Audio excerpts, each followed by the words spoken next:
Ladies and gentlemen, 13 years ago, our daughter Eva was born. She's the youngest of 4 children. We were filled with all the usual feelings of new parents, exhausted but excited for the future, for her first smile, for her first steps, her first words, and for all those wonderful special moments that lay ahead. But we soon realised that she wasn't progressing as anticipated. She wasn't hitting the usual developmental milestones. She struggled to feed properly, showed no interest in reaching for toys, and as her peers were starting to walk, she was only just sitting up. And on it went, one problem after another, one doctor's appointment after the next.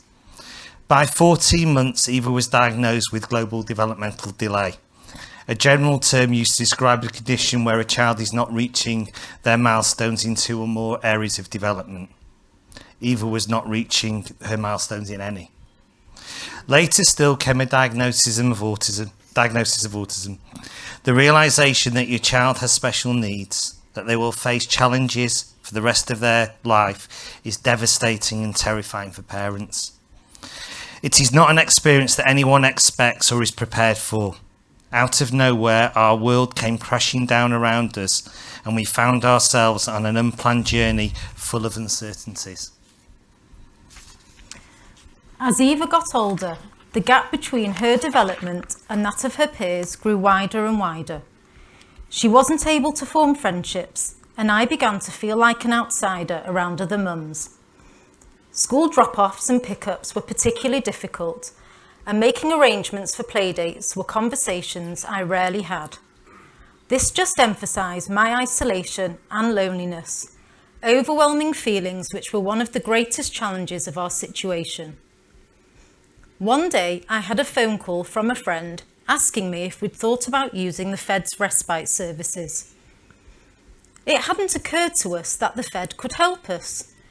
It hadn't occurred to us that we were the kind of people who would need help from the Fed. We were just an ordinary family trying our best to manage a very difficult situation. Why would we need this type of support?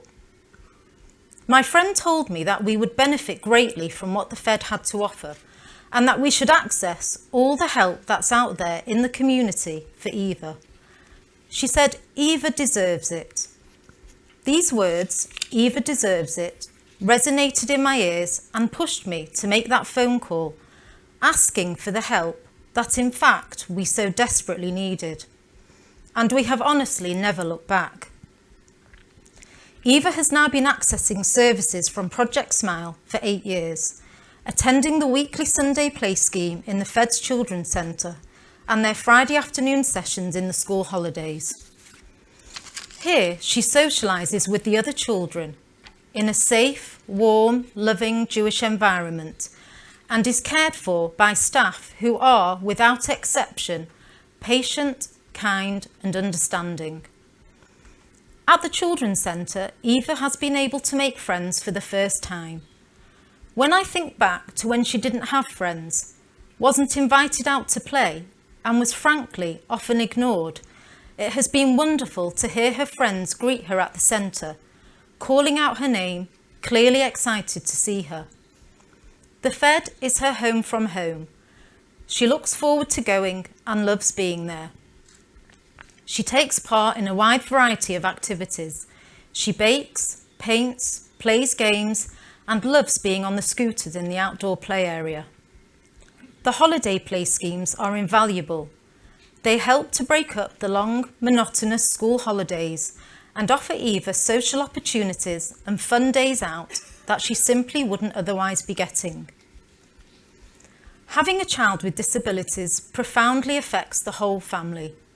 It's been extremely difficult over the years to give her brother Jacob the attention he's needed. When Eva has attended the Fed Sunday group sessions, it has allowed me to spend time with him, particularly during key periods, such as when he was revising for his school exams, his GCSEs, and practicing for driving tests.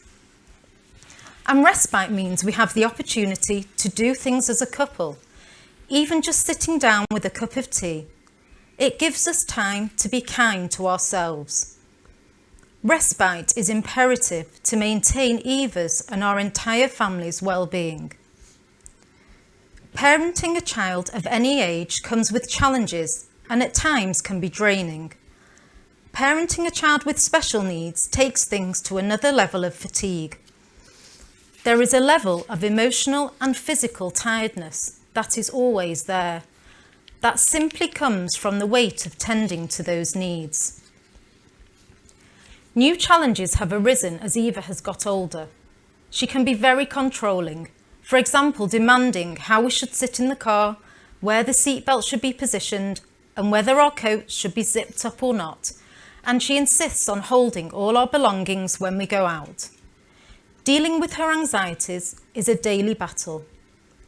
She also struggles with separation anxiety and isn't happy to go out with anyone other than her immediate family, refusing to even sleep over at her grandparents' houses. Self-care and road safety awareness are testing issues too. The social isolation for her and for us has, however, eased since Eva began attending special needs schools. She now has a wonderful best friend, which we never imagined happening, and we have met parents in similar situations. Yet, amongst our close circle of friends who do not share our challenges, at times those feelings of isolation are brought home and the pain can be as raw as ever. Thankfully, the respite that we receive from the Fed helps greatly to alleviate the ongoing difficulties that we face. We've been given a special needs child by chance. It can happen to any of us at any time. And we've had to dig deep within ourselves to find ways to cope and to seek out much needed help. The support we've received from the Fed has been incredible. The Fed, Project Smile, is as important to us now as it ever was. The respite they provide is a huge part of our lives. It gives us the most precious of commodities, time. It allows us to recharge and spend time with family and friends, always completely confident that Eva is enjoying herself and being well cared for, that she's been given new experiences and social opportunities in a Jewish environment that she simply wouldn't otherwise have access to. But it is only with your support that Project Smile and the other Fed services can continue their invaluable work, supporting ordinary people just like us. Thank you for listening.